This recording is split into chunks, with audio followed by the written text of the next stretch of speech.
Hello friends, invest with Reema में आप सभी का स्वागत है। आज का टॉपिक बहुत ही खास होने वाला है क्योंकि आज का टॉपिक सबका मनपसंद टॉपिक है। आज मैं बताने वाली हूँ गोल्ड के बारे में। बचपन से ही हमें सोने की कीमत और उसके महत्व के बारे में बताया जाता है। हर किसी का सपना होता है कि उसके पास बहुत सारा सोना हो। यहाँ तक कि हम इंडियंस को सोना इतना पसंद है कि वर्ल्ड में सबसे ज्यादा सोना इंडिया में ही है। तो आज के वीडियो में मैं आपको बताने वाली हूँ सोना खरीदने का सबसे सेफ, कन्वीनियंट और फायदेमंद तरीका। लेकिन वीडियो को आगे बढ़ाने से पहले अगर आप मेरे चैनल इन्वेस्ट विद रीमा पर नए हो तो चैनल को सब्सक्राइब जरूर कीजिएगा। और साथ में अगर आपने आपका डीमैट अकाउंट अब तक नहीं ओपन किया है तो फ्री डीमैट अकाउंट ओपनिंग का लिंक मैंने इसी वीडियो के डिस्क्रिप्शन में दिया है, तो आप वहां जाकर आपका फ्री डीमैट अकाउंट ओपन जरूर कीजिएगा। और अगर आपको ऐसे ही डेली अपडेट्स इन्वेस्टमेंट के रिलेटेड चाहिए तो आप मेरे टेलीग्राम चैनल को भी जरूर ज्वाइन कीजिएगा। उसका लिंक भी मैंने इसी वीडियो के डिस्क्रिप्शन में दिया है। तो चलिए आप जानते हैं सोने के बारे में। पिछले 70-80 सालों से सोने ने लगभग 11% to 12% का रिटर्न दिया है, जो एफडी के मुकाबले बहुत ही ज्यादा और अच्छे रिटर्न्स है। लेकिन जब आप इस रिटर्न को कैलकुलेट करते हो तब आपने कभी ये सोचा है कि इस सोने को इतने सालों तक स्टोर करने में और बाकी इसके मेंटेनेंस में आपके कितने चार्जेस जाते हैं? नहीं ना। तो चलिए जानते हैं कि सोने के पीछे आपके और कितने चार्जेस लगते हैं। तो सबसे पहला है मेकिंग चार्जेस। अगर आप ज्वेलरी लेते हो तो मेकिंग चार्जेस देना पड़ता है, और अगर आप गोल्ड कॉइन भी लेते हो तो भी आपको मेकिंग चार्ज देना पड़ता है।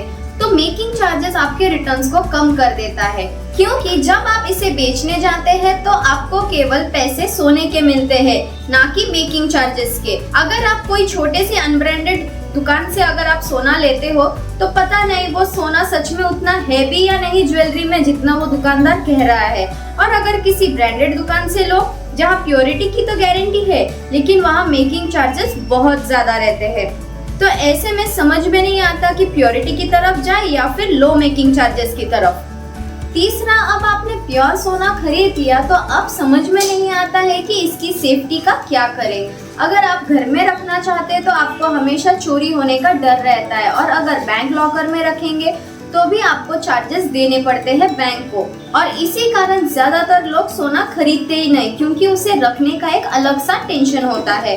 अब अगर आपने सोना ज्वेलरी के फॉर्म में लिया है तो कुछ सालों में वो आउट ऑफ फैशन हो जाता है और आप फिर से उसे पिघलाकर नया बनाना चाहते हो, तो बार बार आपको मेल्टिंग चार्जेस देना पड़ता है और दोबारा बनवाते वक्त मेकिंग चार्जेस भी देना पड़ता है। अब अगर आपने नया बनवाया ही नहीं सोना तो आपको पॉलिशिंग तो करवाना ही पड़ता है, तो आपको पॉलिशिंग चार्जेस भी लग जाते हैं। तो ऐसे करके सोना खरीदते वक्त और खरीदने के बाद भी उसके बहुत सारे खर्चे होते हैं, जिसे मेंटेनेंस भी कह सकते हैं। तो ये मेंटेनेंस चार्जेस आपके सोने के रिटर्न्स को और भी कम कर देता है। अब इन सब से भी एक बुरी बात है, वो ये है कि एक बार आपने सोना खरीद लिया, अब जब तक आप उसे बेचेंगे नहीं तब तक कुछ पैसे आप कमाएंगे नहीं। ना ही सोना प्रॉपर्टी की तरह आपको रेंटल इनकम देता है और ना ही शेयर मार्केट की तरह डिविडेंड देता है। सोना आपके पास कितना भी पड़ा हुआ हो, आपका गुजारा सोने से नहीं चलेगा जब तक आप उसे बेच ना दे। अब इन सब प्रॉब्लम्स का क्या सलूशन है, चलिए जानते हैं। गवर्नमेंट की एक स्कीम है सॉवरेन गोल्ड बॉन्ड। इसमें आप सोना एक सर्टिफिकेट के फॉर्म में अपने डीमैट अकाउंट में रख सकते हैं। डीमैट अकाउंट यानी जहां आपके म्यूचुअल फंड्स और शेयर स्टोर होते हैं, वही आपका सोना भी स्टोर हो जाएगा। अब ये सोना सर्टिफिकेट के फॉर्म में होगा, सो इसका चोरी होने का कोई डर नहीं। अब नेक्स्ट है प्योरिटी की। तो जबकि ये गोल्ड बॉन्ड गवर्नमेंट इशू करती है और जब भी आप इसे बेचेंगे तो आरबीआई ने एक फिक्स लिमिट दी है कि आप ये सॉवरेन गोल्ड बॉन्ड खरीदते हैं तो आप इसे कुछ सालों बाद आरबीआई को वापस दे सकते हैं। यानी कि आप सोना जिस समय बेचोगे उस समय सोने का जो प्राइस है वो तो आपको मिलेगा ही मिलेगा, लेकिन उसके अलावा आप जितने साल उस सर्टिफिकेट को रखते हैं हर साल आपको 2.5% आपके सोने पे इंटरेस्ट भी मिलेगा। तो सोना आपको रेगुलर इनकम भी देगा और हर साल आपको ये इंटरेस्ट 2 बार मिलेगा, आधा आधा करके। तो सोने की जो सबसे बड़ी प्रॉब्लम थी कि वो पड़े पड़े कुछ अर्निंग्स नहीं देता है, वो इस स्कीम से टोटली सॉल्व हो रहा है। इसके साथ साथ जब भी आप इस सर्टिफिकेट को रिडीम कराएंगे, यानी कि आप सोने को बेचेंगे आरबीआई को, तो आपको कोई टैक्स नहीं देना पड़ेगा। जैसे कि आज आपने सोना खरीदा है 45,000 पे और 8 साल बाद जब आप उसे बेचते हो तो तब कीमत हो गया 90,000। तो आपने जो 45,000 कमाया है इस पे आपको कोई टैक्स नहीं देना पड़ेगा। मतलब ये पूरा का पूरा प्रॉफिट आपका टैक्स फ्री होगा। आपको कैपिटल गेन टैक्स यहाँ पर 0 है। अब इतने सारे बेनिफिट्स के बाद आपके मन में ये सवाल तो जरूर आ रहा होगा कि आखिर इसे खरीदे कैसे। देखिए, सॉवरेन गोल्ड बॉन्ड गवर्नमेंट साल में 2 या 3 बार सब्सक्रिप्शन के लिए यानी खरीदने के लिए ओपन करती है, तो तब आप उसे खरीद सकते हैं। अब दूसरा क्वेश्चन ये आ रहा है आपके मन में कि इसे कहाँ से खरीद सकते हैं। तो आप इसे अपने बैंक में जाकर एप्लीकेशन दे सकते हैं या फिर आपके बैंक के वेबसाइट पे जाकर इसे ले सकते हैं। वेबसाइट पर नेक्स्ट सब्सक्रिप्शन कब ओपन हो रहा है वो भी आप देख सकते हैं। इसके अलावा एक बात ध्यान में रखना बहुत जरूरी है कि SGB की मैच्योरिटी 8 साल का है, यानी कि आपको इसे 8 साल तक संभाल कर रखना होगा और 8 साल बाद आप इसे वापस RBI को दे सकते हैं।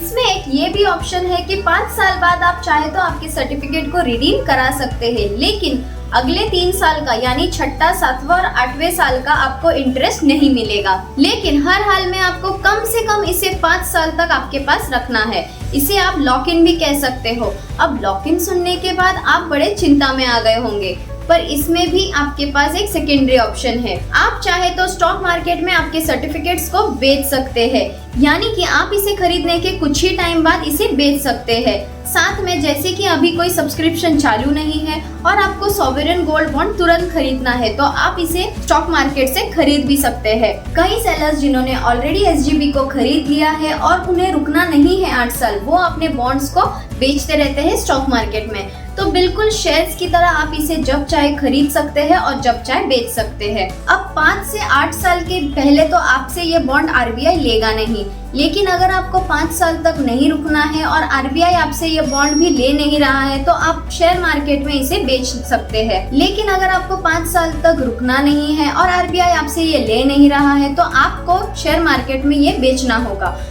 यहाँ पर एक नुकसान ऐसा होता है कि स्टॉक मार्केट में मार्केट रेट से कम भाव मिलता है। जहाँ सोना मार्केट में 10 ग्राम का 40,000 चल रहा होता है, वही स्टॉक मार्केट में इसका भाव 30,000 से 32,000 होता है। तो ऐसे में अगर आप इसे गवर्नमेंट से खरीदते हैं और स्टॉक मार्केट में बेचते हैं तो आपको नुकसान होगा आज की डेट पर। एक प्रॉब्लम ये भी है कि सारे ब्रोकर्स के पास ये सिस्टम या ऑप्शन नहीं है SGB को बाय या सेल करने का। तो कुछ ही ब्रोकर्स जैसे मोतीलाल ओसवाल के पास ये ऑप्शन है।